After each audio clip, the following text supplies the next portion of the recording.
Good day, ladies and gentlemen. My name is Jim, and I hail from Livingston, Montana, one of the fly fishing and hunting capitals of the world. Specifically, what this video is about is fly fishing for native cutthroat in the state of Montana. Right now, this intro file is being filmed at a place called Big Creek, Montana, and that's what this video is all about, except for what fireworks images that you will see, because all these scenes, most of these scenes were captured on the 4th of July of 2009. There exists two species of cutthroat in the state of Montana: native cutthroat, West Slope cutthroat, and Yellowstone cutthroat. These fish are highly protected. The Fish and Game Department highly prompts all fishermen to practice catch and release on these type of trout. That's the reason why I like to use a fly rod just like this and hand-tied flies, because it's a lot easier to remove the hook out of their lip or the side of their jaw than if you was to catch them with bait or some other method like that. A lot of work went into this video compiled job. I am the sole author, so please sit back, relax, and enjoy this video, and let's go fly fishing every chance we get. It's a fun sport once you get into it. Thank you very much for the review, and have a nice day.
Yeah, baby. Yeah, baby, that's what I'm talking about.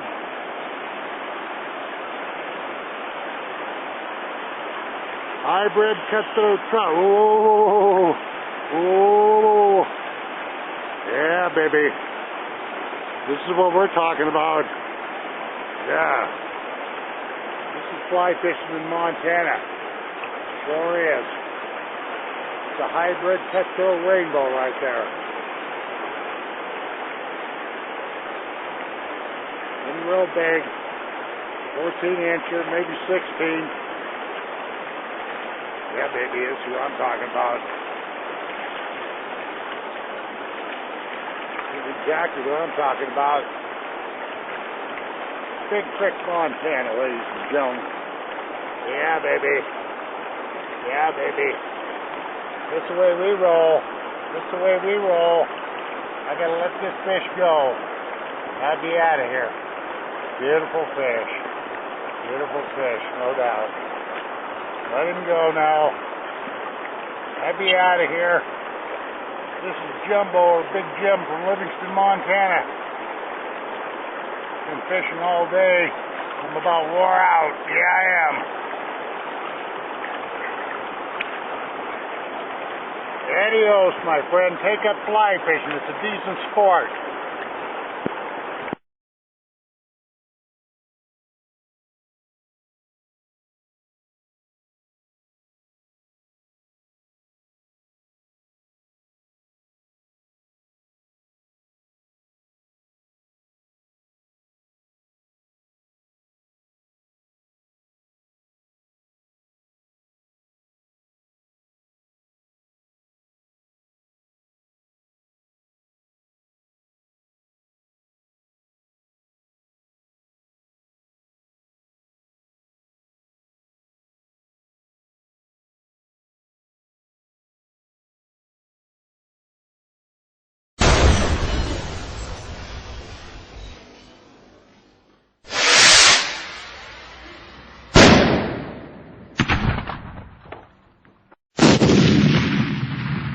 Yeah, baby, this is what I'm talking about. It's an 18-inch native cutthroat out of Montana, you understand? Yeah, baby, that's what I'm talking about. 18-inch native cutthroat. They're protected fish.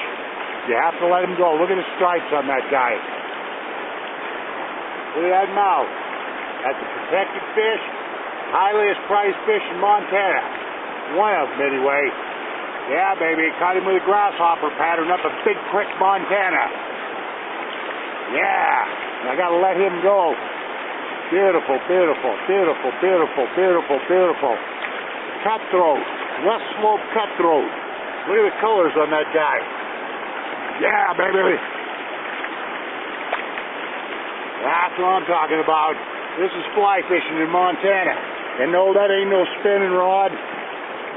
And no, I'm certainly no friggin' pilgrim. You get what I'm talking about? This is Big Jim. Jumbo up here in Livingston, Montana by Immigrant. Big Creek, Montana. You gotta let this fish go. Oh man, this is beautiful trout. Beautiful trout. I mean, this is a beautiful trout. I gotta let this sucker go though. Okay, I gotta get about my business. Pretty hard to handle fly rods and cameras at the same time. Yeah, baby, that's what I'm talking about. You're looking at some real fun now. All right, signing off.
Hello again, ladies and gentlemen.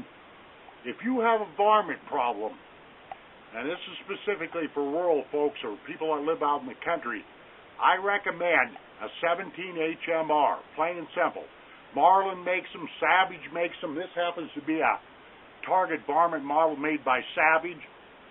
This is kind of like a 22 because it's rimfire. Here's the bullet right here, but this round here is basically a 22 Magnum that's been necked down to 17 caliber. This little 17 grain VMAX is moving at 2,550 feet a second, and I promise you and I guarantee you that if you get a rifle all set up like this rifle set up right here, you'll be able to get rid of all the varmints that are on your property. Things like skunks, weasels, gophers, and just on and on and on.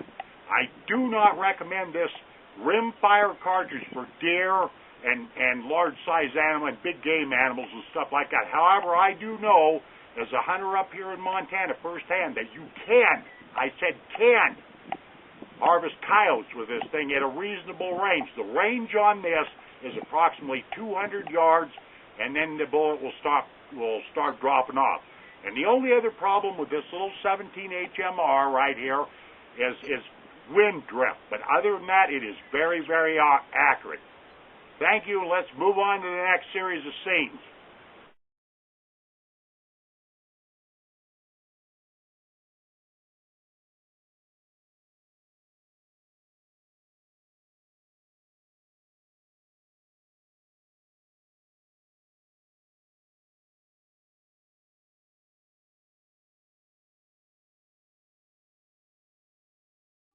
Hello again, ladies and gentlemen.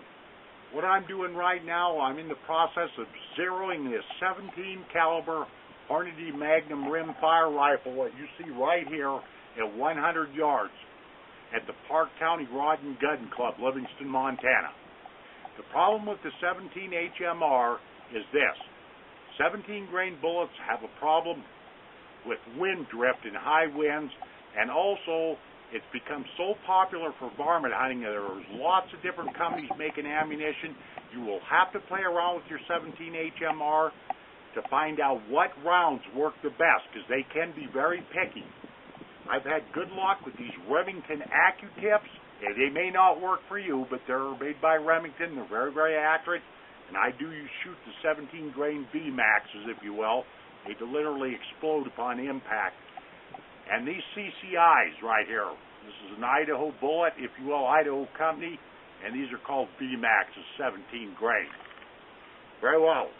Next part of this demonstration, I'm going to shoot a couple of rounds downrange at 100 yards, and to show you that there's very little recoil on this rifle at all. There's no recoil. Also, for accuracy, you want to use a Harris bipod just like this, and you want to sandbag yourself in and practice breathing in and out as you exhale. Very gently squeeze the trigger. Don't shake around or you'll never get a decent bullet pattern to tell where you're heading. Here we go. Firing demonstration.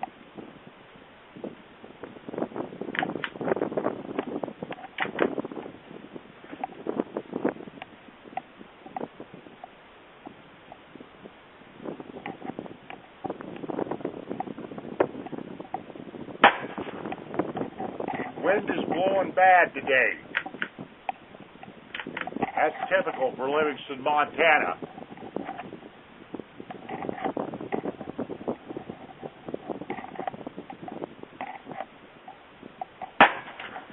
I'll shoot one more round.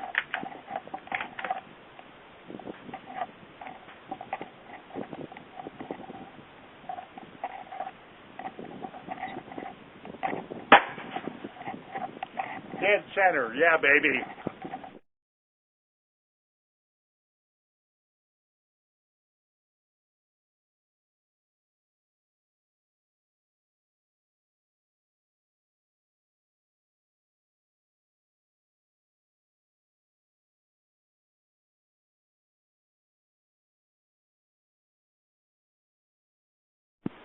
Good day, ladies and gentlemen.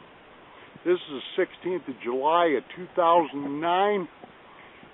I just got done spending 3 days setting up a 17 caliber Hornady Magnum rimfire made by Savage, and a target varmint configuration rifle. This right here is the groups that I shot this morning with CCI 17 TNT ammo, which is basically a hollow point. But I kind of prefer the VMAXs a little bit. I was just playing around with those. And there is my final zero with the 17 grain CCI VMAXs. If you're having problems with your 17 HMR, one of the best things you can do is change either brands of rimfire ammunition and or the bullet weights. All those bullets are playing on a 1-inch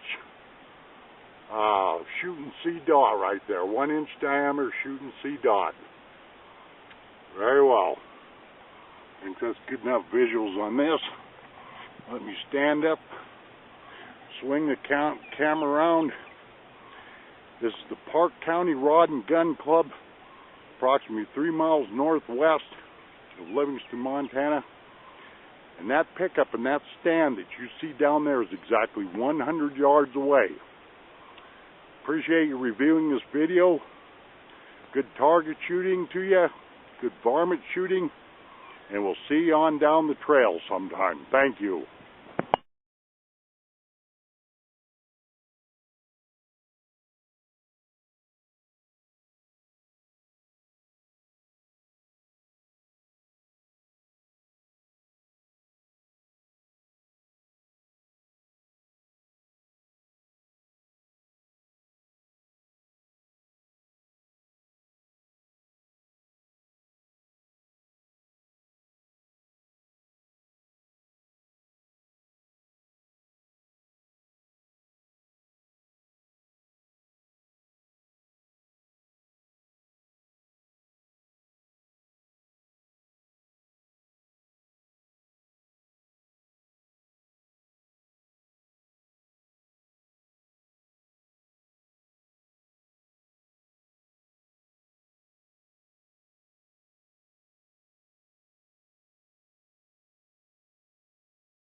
Good day, ladies and gentlemen. My name is Jim, and I hail from Livingston, Montana, the United States of America.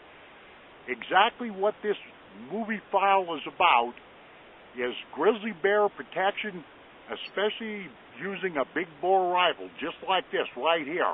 There's numerous ways you can protect yourself from grizzly bears, but personally, I'm not very comfortable unless I got some iron, just like this .458 caliber Marlin rifle. This is the smallest of the .458 magnums, and it is the most powerful lever action that's in production today. As a matter of fact, I shoot 325 grain Hornady lever-lution rounds. I will be demonstrating this rifle in this movie, and a further clip on down in the movie here. As I was coming up the road today, it was 38 degrees in the Absaroka Mountains, and I am sitting 7,000 feet in the air in elevation, and I am right in the heart and soul of grizzly bear country. So, and the day's date is July 21st of 2009, so please sit back, relax, and listen to my words of wisdom, because I have been hunting and fishing for doggone near 50 years, and thank you very much for reviewing this file.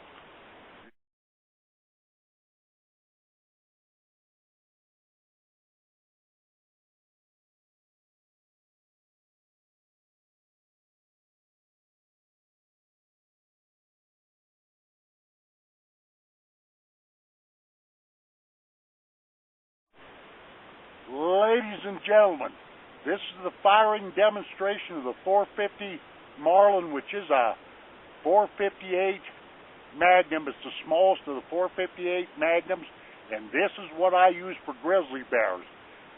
For protection, I do not hunt grizzly bears, but I'll get into that in the last clip in this movie. If you will look downrange, right down that way, left-hand upper side of your screen there, you'll see a white 5-gallon bucket that's completely full of water with the lid screwed on. I got one shot at this because I sure as hell ain't packing 5 gallons of water back up this mountain again. This is just to demonstrate the explosive effect of this 450 Marlin lever action. Here we go. Watch, and watch good. Round in the chamber. See how fast that went? She's ready to roll. Watch.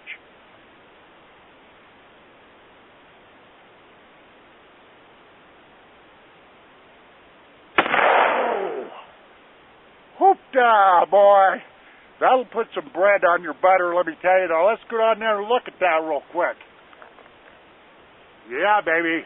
That's what this old man's talking about. This is going to get kind of shaky. Let me walk on down there to where that bucket used to be. I just picked up my tripod and all. Walk on down here. There we are, baby. That's what I'm talking about. That's what I'm talking about. And I got visitors coming up here. I thought I was all by myself. There's the bucket right there. Pretty explosive, huh? That's what I'm talking about. Pretty explosive round. 325 grain Leverlution rounds. Move on to the next scene, ladies.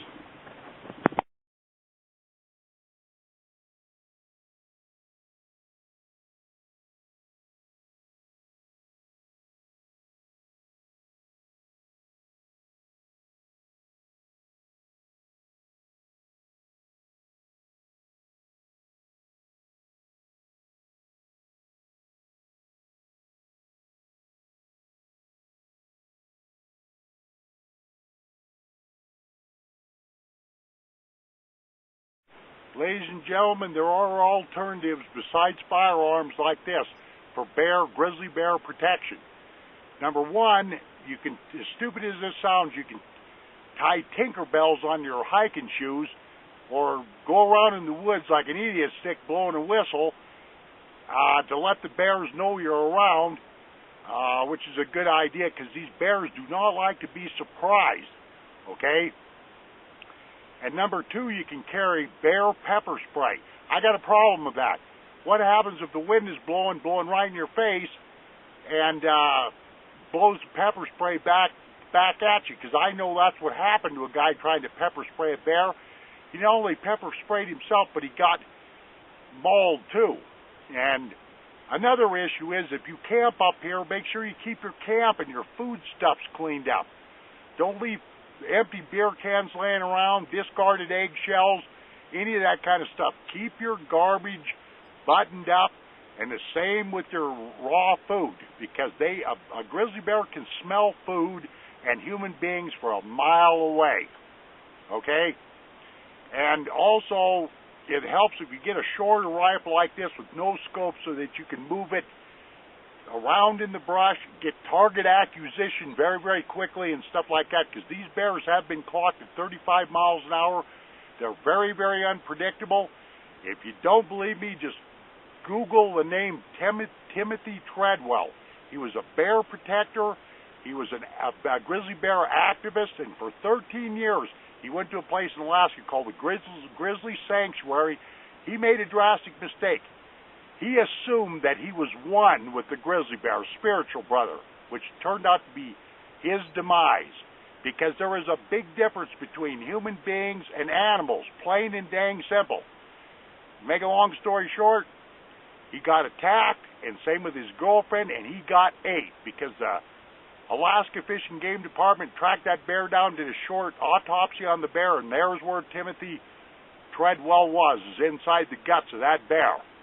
So my advice up here is to read up before you come up to Montana, study the habits of these bears, and just know that they're here and they are dangerous.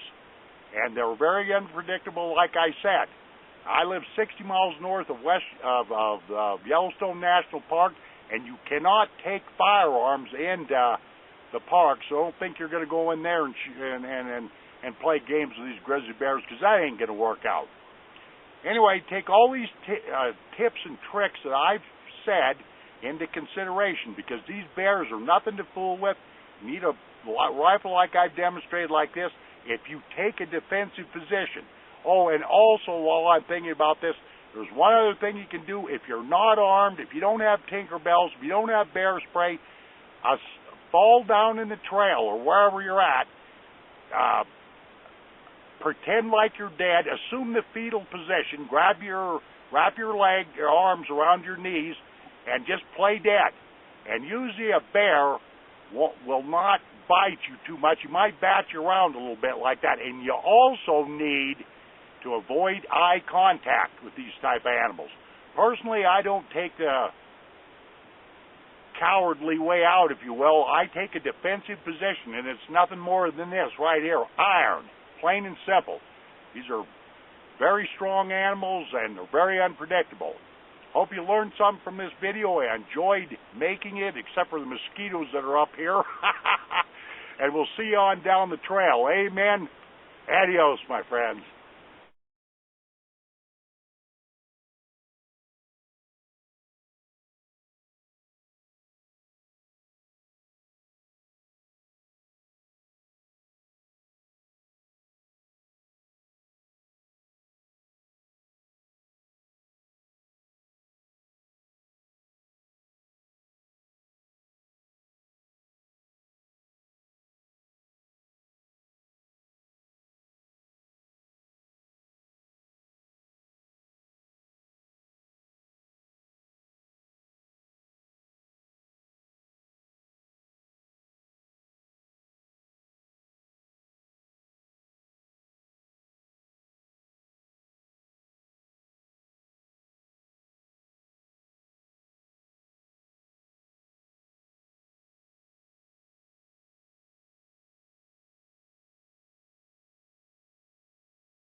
Good day, ladies and gentlemen. My name is Jim, and I hail from Livingston, Montana, United States of America. Exactly where I'm at right now is 20 miles south of Livingston on the Yellowstone River at a place called Loch Laven. And the specific purpose of this video is to teach you basically how to cast a fly rod. There's a lot of people that just simply would love to go fly fishing, etc., etc., but they just don't have the moves down to place a fly in the water. And that's specifically what this video is about mostly, is the proper way to present a fly or to get your fly out into the water. Okay, please move on to the next series of scenes, and I'll get more into equipment and stuff like that as I go along. Thank you.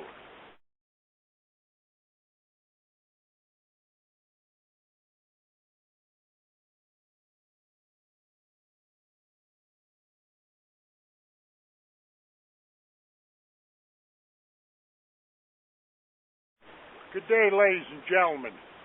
This portion of my movie file today is about the proper way to present a fly or to cast a fly rod. A lot of guys will go out and gals and buy real expensive equipment, real expensive rods, reels, line, bass, all kinds of junk, and they can't get a fly into the water. They can't cast their fly rods. I've seen this over and over and over again. Before you go investing a bunch of money into fly fishing equipment, what you really need to do is learn how to cast a fly rod first, even before you start tying flies and whatnot have you. Basically the action, I will explain further into the movie file, but basically you need a 10 o'clock, 2 o'clock, 10 o'clock, 2 o'clock action like that, and what you're doing is you're basically making the fly rod go just like this and acting like a springboard, like what a diver dives off of. It sets up kinetic energy in the fly line, and it causes that fly line to go zipping right through them eyes and right out into the water. Now I will demonstrate the proper way to cast a fly rod, so watch please.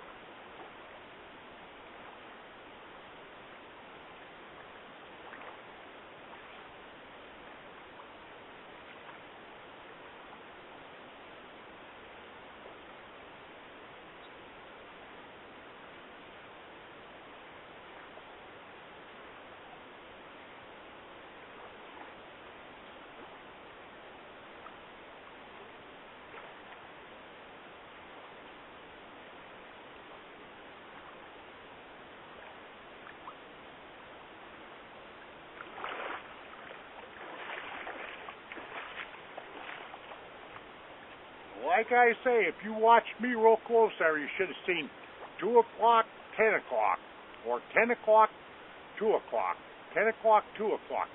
If you find yourself waving your arm like this, you're not setting up the proper kinetic energy in that rod to get that line out in the water. Thank you very much, and move on to the next series of scenes, please.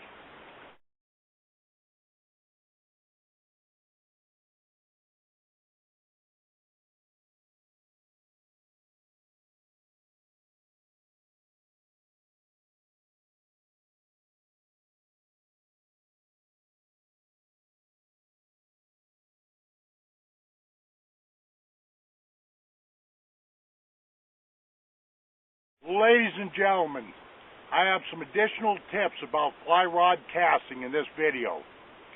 First of all, like I said in my opener, in my demo, what you want to do is assume the 10 o'clock, 2 o'clock position. In other words, just think of your fly rod like a diving board. You know how a diver or a swimmer will run out there and they'll spring on the board, and what happens is when their weight comes down on that board, it just flips them off, really, literally. And that's all you're doing with this fly rod, with that 10 o'clock, 2 o'clock, 10 o'clock, 2 o'clock motion, is you're just loading on your back cast with extra line out. What it basically does is it loads up the rod. You wait for a split second for the rod to load, then you stroke her forward to the 10, 11 o'clock position, and that's basically it. And on your forward stroke is when you let line out.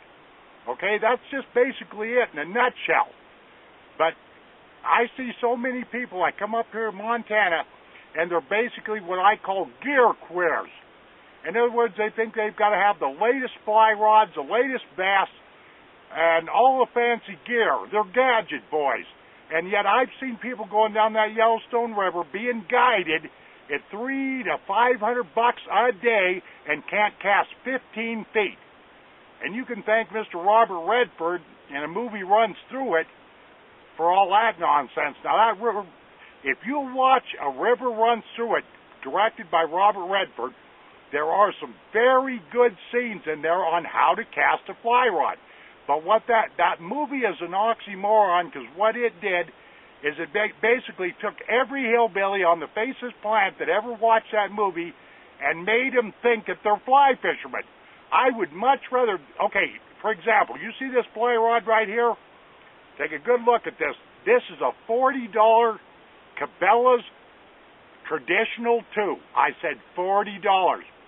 No, I got it out of the bargain bin at Cabela's, and I'm not putting in a pitch for Cabela's, but I got this rod on sale. It was regularly $110. So what I'm trying to tell you is learn how to cast a fly rod first before you invest a whole bunch of money, because this stuff can get very expensive by the time you buy waders and bass and learn how to fly tie and all this other kind of stuff. The first thing that you got to do, number one, is learn how to cast a fly rod. Here's a tip for you. Go out and buy a cheap fly rod, get a 9-footer, get a 6-weight, and I'm talking about for trout.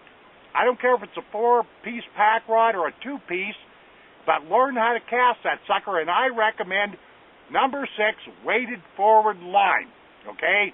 but learn how to get that line out into the water and learn how to present your fly before you go any further, because this sport can get real spendy. It has been commercialized, and this old man here, I'm a native Montanan, I'm a master fly tyer out of Livingston, Montana, and I'm tired of seeing people coming up to Montana and really not catching too many fish, because I'll tell you, it's the guides that are getting rich. When I tutor somebody, I make sure that they catch fish, or either that or I die trying. I certainly hope this video helped you, but start out with a relatively cheap rod. Right now, and the date is what? It's July 25th of 2009. If you hurry your little keister right to Cabela's and go to their bargain bin, I've been fishing with this rod all day. It's been a good rod. You can get this rod for $40. I'd much rather see some poor old struggling soul that doesn't have very much money casting a rod like this than somebody with a $500 rod and that can't cast 15 feet. I've seen this over and over and over again. So get your timing down. Don't wave your arm around like this. It's all in the wrist. It's all in the wrist. Load the rod, cast. Load, cast, like that. And that's... YouTube, unfortunately, doesn't allow me a lot of time to make long tutorials, so this will have to do it, and happy fly fishing to you. Thank you.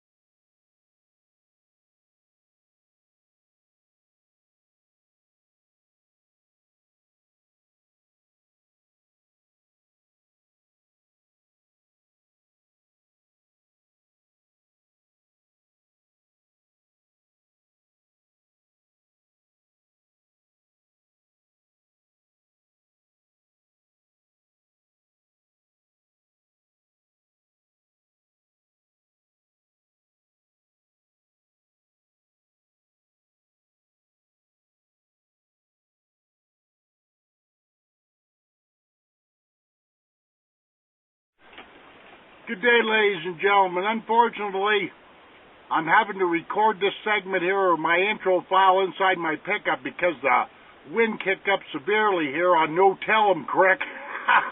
Up here in Montana, everywhere's got a No Tell 'em Creek, you know. But to make a long story short, what I'm prompting you beginning fly fishermen, even you novice fly fishermen, to do is either learn to hand tie your own flies or buy hand-tied flies, local flies especially, because that's one of the ideas behind tying flies, or you can even get into inventing your own bugs, because that's what I do. I don't even look at manuals anymore. But speaking of manuals, Google or go to Amazon and look up the name Jack Dennis. Jack Dennis, D-E-N-N-I-S. He's a master fly tyer, he's a guide, he's got a great big fly shop in Jackson Hole, Wyoming, and basically I've read everything that Jack Dennis has ever wrote, and that's launched me off onto my career in fly tying. Because if you get caught in this trap of going down to Uncle Jack's discount sporting goods store, for example, or Wally World, or Kmart's, or any of these other barnyard places, what you're going to end up with is cheap, imported flies that'll fall apart within about 10 casts. They got brittle hooks, the material's no good, and all this other stuff. So you basically need to hand tie, or find somebody that does hand tie for your local area, so you can match the bugs that are in your geographical area, etc., etc. The flies will last longer, and you'll be a much better and a much more productive fly fisherman. Thank you very much, and enjoy the rest of this movie file.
That's what I'm talking about.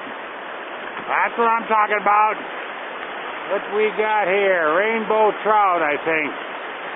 Yeah, baby. Woohoo! No, it's a hybrid cutthroat rainbow, I think. Holy shit, I'm in a world of hurt here, man. Look at this water down here. Woohoo! Yes, sir, this is fly fishing in Montana, by God. Look at that fish right there.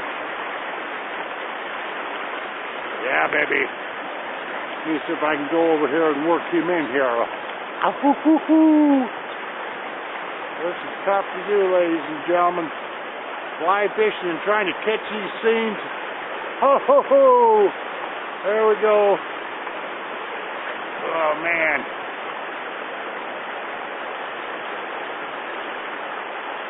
Oh. Yeah. This is what I'm talking about. I need more hands. I'm in a deep hole here. I'm going to have to shut this camera off and let this fish go. This is Mr. Jumbow, Livingston, Montana. Yeah, this is fly fishing, man. About a 16-inch rainbow right here. Actually, this is a cutthroat. This is a hybrid. Hybrid cutthroat rainbow. It's more, yeah, sure is. Alright, that's enough of this. I gotta.